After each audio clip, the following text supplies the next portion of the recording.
Hello, Reels. How are you doing? Yeah, hey, how you doing? You right? Good. Fantastic. Not bad. Not bad. As per usual, I have questions for you guys regarding your album, being the first thing. Firstly, when was it recorded? When did you actually get this thing done? Because I presume it wasn't done during lockdown.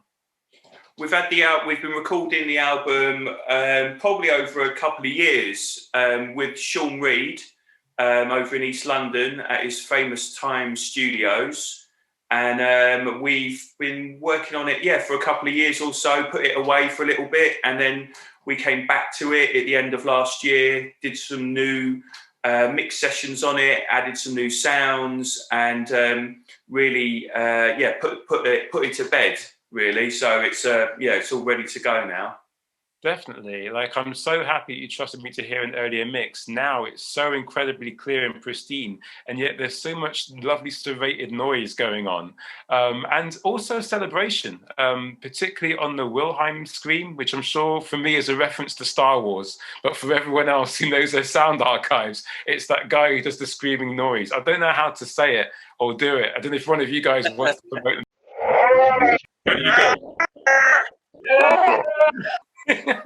but yeah, that special screen that's in the Indiana Jones and Star Wars movies, fantastic. But can I ask you a specific question? Mainly because quite a few bands that I'll talk to, there's quite a few avenues we can go down. But most of the time, politics is something which is a bit of an iffy area for them. They don't necessarily want to come out in a certain way. Whereas you guys, you're quite overtly political. What would you have to say about the current situation with, how the government is actually, taking care of the pandemic situation? Well, it's basically the whole band is Reels is formed around a political book published on Zero Books by Mark Fisher on Zero Books called Capitalist Realism. And when we all got together, we were all reading this book, and it inspired us to form Reels. And it is basically a climate of absolute political elitism. You know what I mean? It's we don't live under a democracy. It's an oligarchy. The main issues, I think, actually, that politics is dead in this country, in the world. The minute we couldn't get Jeremy Corbyn into power because the powers that be destroyed his good name, and you couldn't get Bernie Sanders up for election in America, you are now witnessing the end of politics. It's dead and buried, and the only way to contest any of this now is to actually the main thing we have to challenge is the media. And there's 5 people that control the media, at least in this country, and that all that does is put out the message for the parasite class that run the country and run the other countries, and it's their message that gets put across. And there is a class war against everybody but the parasite class, and people don't even realise this class war is happening. And it's they're punching down. They're punching down to everybody else. They're stealing everything. They're emptying the coffers, and the media are absolutely mind controlling everybody. And so if we could challenge the media, dismantle the 5 people running the media, we're going to have a chance at coming up with some new ideas of how to run the country, let alone the world. So that's my bit. That is a pretty fundamentally powerful statement. How do you believe that your band can actually challenge that? Is it about information dissemination in a certain way, or we're just all you can do if you're making music or art is reflect it back, maybe have some fun with it, and try to get a little bit of therapy out of it yourself. I think that's probably why we all do it, is because it's pure therapy. Otherwise, I don't think any of us would be here. But I'm sure the other guys might have something to contribute, and I'll just keep jumping in. You know what I'm like? So, but Sun Ra said that when you make music, you speak the language of the gods, and when we're making music, we're putting out into the world the things that we wish to see in the world. So it's really important to, it's a kind of praxis really to do this the way that we want to do, and have a higher connection to bring about change in the world rather than direct action. there's a lot in our manifesto about love and about, you know, spreading the message. So that's kind of another way of addressing it in a more spiritual way as well. Do you perceive there to be any challenges? Sorry, what was that? Someone else speaking? That was what I was going to do. I was going to add the love and the spiritual side there as well. But Jimmy beat me to the punch on it. So yeah, it's cool. Do you perceive any like particular challenges that may present themselves to you because of your very non-compromising attitude towards the media and particularly the governments? Well, I think if we had any opportunity of becoming a larger, more successful, popular band, then there's no chance of that happening, because you simply wouldn't be allowed to say these things on a much larger spectrum. But that's really not a problem, because this is where reality is. This is where we belong, and everyone else is here. We are in reality. All that other shit is not reality, is unreality. And it's more and more people are starting to realise none of that mainstream narrative makes any sense at all. And there's a complete cognitive dissonance amongst most people, I believe, in the general public, where they hear one thing, then they hear another thing, but then the government does another thing, and then the corporations do another thing, and everyone's getting poorer, and everyone's getting sicker, and there's this smashing the NHS, and and the cycle continues, which wakes more and more people up to potentially challenging the mainstream narrative. I think in terms of what you were saying, in terms of kind of what bands like us can do, I think that there's obviously so much. Well, Dan is all for kind of publicising this capitalist realism book by Mark Fisher, and I think one of the key things in that book is about what exposes what's wrong with capitalism. And so I think that encouraging people to kind of read the book that actually says, okay, if you look at look at the things that show the cracks and inconsistencies in the facade of capitalism that people take for granted, and encourage people to question what's going on. So it's looking at the impact capitalism has on things like mental health and the environment, education, all these things, where being like, oh, hang on a minute, if I really think about that, yeah, capitalism doesn't work. You can't have infinite growth. It is affecting everyone's mental health. It's not, sustainable with the environment in the long-term future. So I think actually signposting people to read is really important. And I think that's not only about capitalism, but also other issues that, are hugely important, like the Black Lives Matters movement and all these things. I think that there's a role for a band to basically be like, read this, look at this,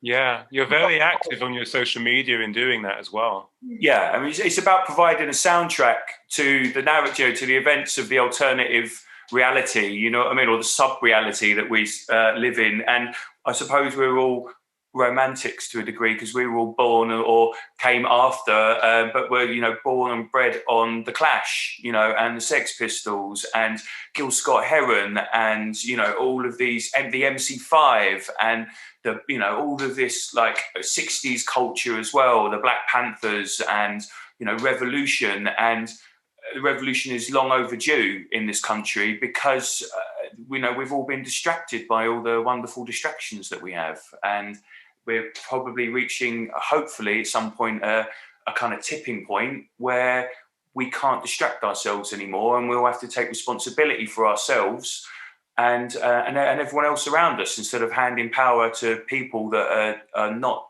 trying to help anyone else but themselves. Sure. I have to say, even though there is a remit for us to have like a short interview time, because you're so fucking interesting, I've got a big question for you. Do you believe that at a certain level, obviously your biggest message is love, but if I was to put, say, devil's advocate hat on, others might say that if you are preaching love and responsibility, then opting out of a system rather than trying to change it might be an issue. For want of a better way of putting it, will you be voting, will you not be voting, because Corbyn's time is gone? One of you boys, you want to jump in before I take over again? Well, I was going to say, I always vote. I think you're given poor choices, but it's better than not having a choice at all. So you've got to vote.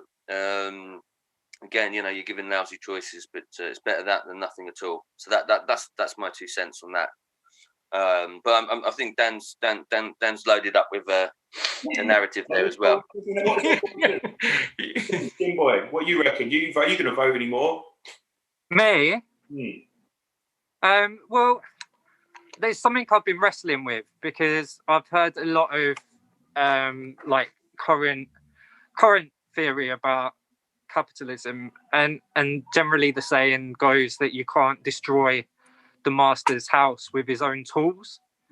So there is a line of thinking that says voting within a corrupt system does nothing to bring about the end of that system.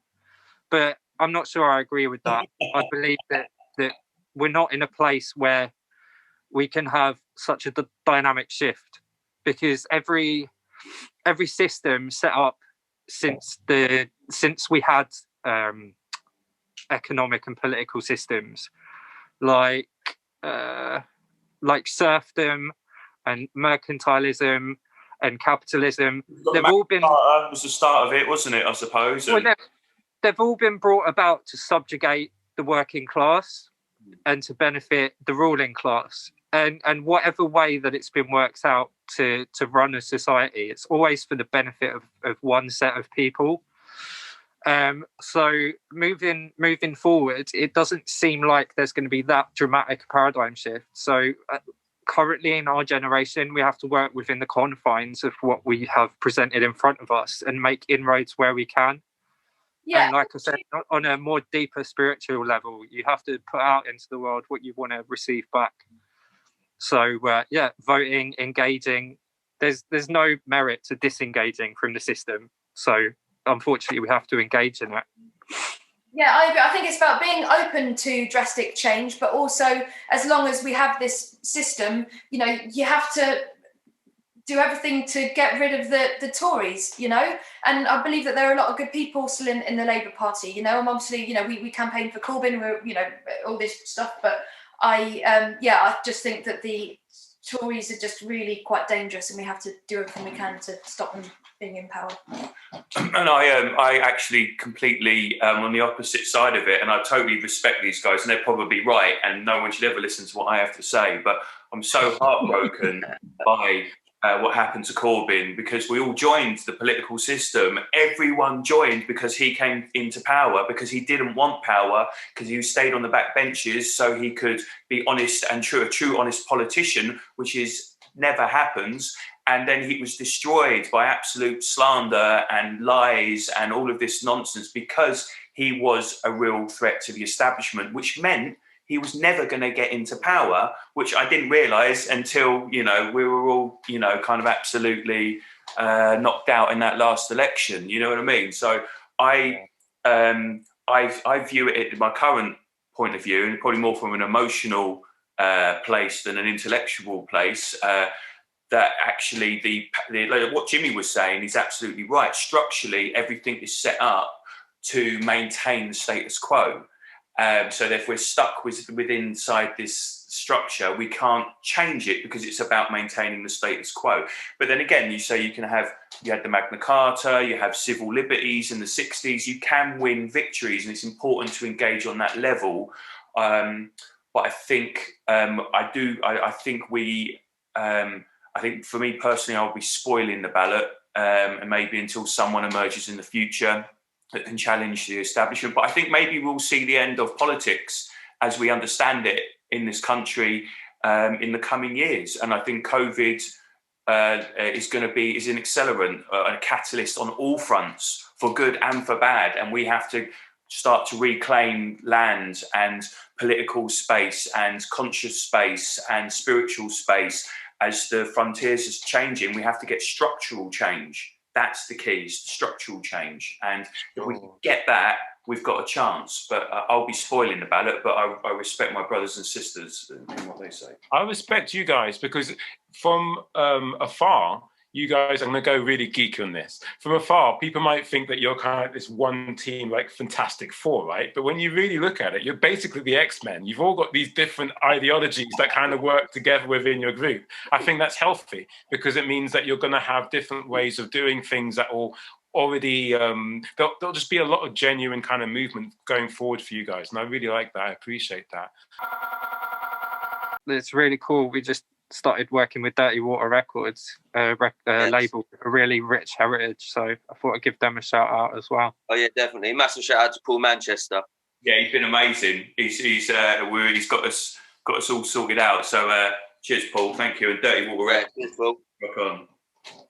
Brilliant, fantastic, guys. You're awesome. I have been very, very fortunate to work with you in various different guises before. We should meet again.